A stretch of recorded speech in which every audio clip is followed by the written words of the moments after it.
गली गली खाली चमारन के चली, चमारन के चली, चमारन के चली। म्यूजिक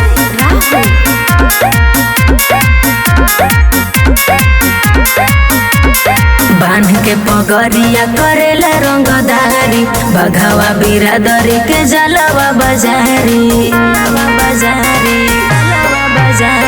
बांध के पगरिया करेला रंगदारी, बघावा बिरादरी के जलवा बाजारी, सगरो इलाका मचल खलबली। अरे सोन गली गली खाली चमारन के चली, गली गली खाली चमारन के चली। अरे जाना गली गली खाली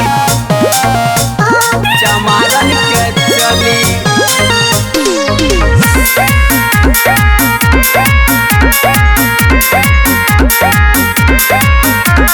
चाहे वाला इनो के तमाम बाटे, चारों ओरी फैलल नाम बाटे।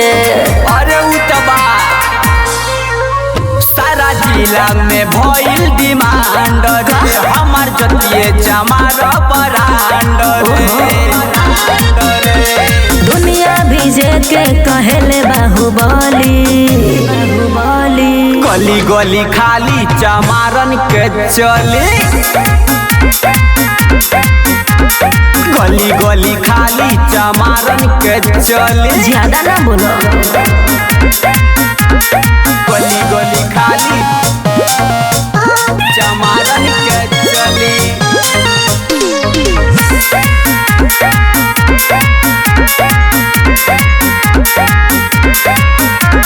मोछिया पे हाथ जब फेरेले, देख देख दुनिया इजारेले।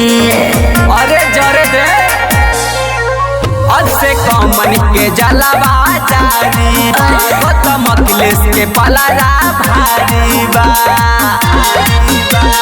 राइफल चलाए सीना कर दी छली,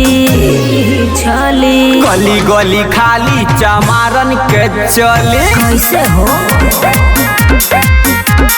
गली गली खाली चमारन के चली।